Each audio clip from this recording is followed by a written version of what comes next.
Hello, ladies and gentlemen, boys and girls, people of all ages, sexualities, and identities, and welcome back to another Doctor Who review. And today's Doctor Who review is a very interesting and intriguing audio called The 11. Now, for anyone who hasn't watched Ravenous, that review, or just anything in general, let's get you quickly up to speed exactly who the 11 is. He's a renegade Time Lord who, once he regenerated, essentially has kept the persona of each and every incarnation of him locked inside of his head. So he's constantly talking to himself, which makes people think that he's a little bit off the turning. And essentially, people think he's crazy, but it turns out that he's constantly talking in different voices because those are the different incarnations inside of his head. Right, now that we've got you up to speed, let's fill you in on this box set. The first story is called One for All. And I can't lie, for Cult of Chucky fans, this audio is really Cult of Chucky, but in Doctor Who. So let's get into it. The Doctor and Constance Clark land on a spaceship which appears to have had a wedding take place. They find wedding cake and a veil and what seems to be left of a wedding venue surrounded on the ship. But what surprises and also feels dread in the Doctor's hearts is when he realises it belongs to the renegade Time Lord known only as the 11. The Doctor and Constance then arrive on a planet in which they meet Miscavell being the wife of the 11. And it turns out that she's a mono mind, and on this planet that she has gone on to, essentially, the 11 feels at home because they are not all monominds. They have multiple personalities, which is why the 11's wife has been experimenting on herself to figure out a way to be much more like her husband. However, meanwhile, whilst she's playing on the tears to the Doctor and Constance Clark, it turns out that the 11 has been cloning himself. Quick little dial back, though, to give you an idea of why the Doctor and Constance feel sympathy for Miscavell, is Miscavell says that her husband has been killed. Not fully killed, of course, because you can't kill the 11 just like that. Essentially, one of his personalities has been ripped from his body and has been placed somewhere else. Little does Constance and the Doctor realise this was done on purpose by the 11 and his wife, in order to pretty much make their own cult of the 11. However, the plan backfires when all of the personalities start taking advantage of this situation and trying to free themselves from the 11's cruelty. The Doctor then teams up with one of the 11's personalities and essentially uses the Doctor's ship against the 11 and the ingenuity of one of the 11's personalities, the 8, or maybe the 1. I do apologise if I've got that wrong. Someone correct me in the comments. But essentially, he gets back at the 11th and his wife and sends them off into the vortex for a while. Back in their TARDIS, not his. The second story in this box set is called The Murder of Oliver Akron. Oliver Akron is a popular politician who has essentially manipulated his way into government and taken advantage of the natural resources. He has grinded the planet that they were previously on down to the bone, and so, out of revenge, the 11 has used one of his clones to pretty much pretend to be brain dead. Meanwhile, the 11 himself is sitting in a chair across from Akron and having a really nice conversation with him.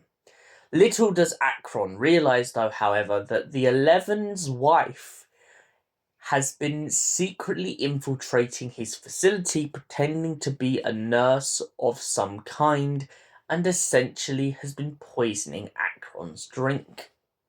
The Eleven and his wife Miskavell have essentially started to take over the planet piece by piece as chaos ensues, and the Eleven knows that by this happening that he can rise to the hierarchy and watch Akron fall and everything he stood for.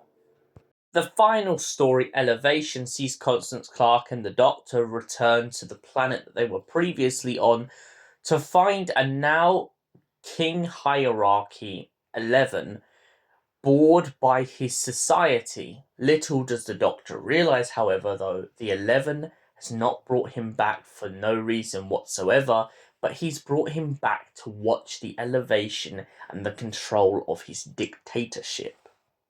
It turns out that the 11 wants to have cruelty against his wife and his people by essentially giving them all 11 minds, bringing out each and every personality locked inside of their little subconscious, and essentially brought them out, driving each and every single one of the citizens insane. But the effects have not been fully tested, and the 11 doesn't realise he's secretly killing his people on purpose. The 11, once he realises, and once the Doctor points this out, even though it doesn't seem to be affecting the Doctor because it only affects the people on the planet and Constance. The Doctor watches and listens to the horrific screams of the 11's people. The elevation, the new generation of people under the 11. And his wife becomes an absolute tyrant against him once she realises that he hasn't even taken her into consideration. He's chipped her and started talking in the back of her mind. However, he still does not care whether she lives or dies. He points out that he had a precaution laying in his tower and essentially has been waiting all this time to use it to save himself and watch everyone else suffer in misery. However, luckily for the Doctor, he has talked to one of the 11's high chief officials, and the effect is essentially reversed, saving everybody on the planet. The 11 is then imprisoned within his TARDIS along with his wife. As the old saying goes, till death do we part. And so, because the 11 is immortal, he is going to have to live out a very long couple of 100 centuries with his wife until whatever happens, locked in a cell as she travels throughout the universe and chucks grapes at him. So what did I think of the 11? This box set, the 11. I really loved the Murder of Akron. I loved the For All. I love all of these stories personally, I've got to be honest. I really like the twisted mentality of the 11 in this box set. Yes, he comes across as a bit of a narcissist in a lot of other audios. Yes, he has helped the Doctor out a few times in some matters of affairs. But his motivations and his way of seeing the world and the sadistic manner in which he carries it out truly is hilarious sometimes, because it's this idea that although this is his motive, it may not always be the motive of his other selves. Miss Cavell, I absolutely love her character.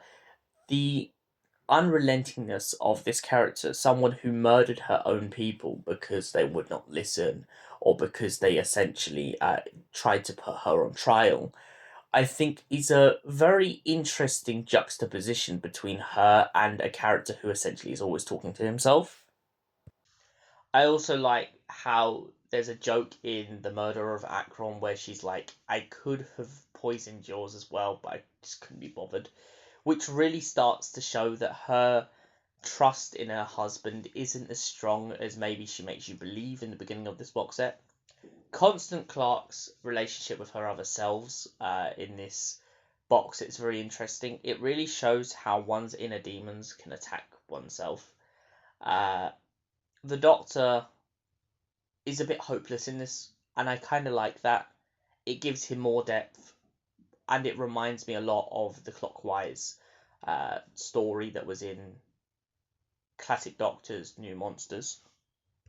I feel like the development of all these characters and more in this box set is absolutely phenomenal, and for that reason, I give the 11 a solid 10 out of 10. Thank you for watching, and we will see you in the next Doctor Who review. Until then, goodbye, and stay beautiful. And stay beautiful, you incredible human beings. Goodbye for now.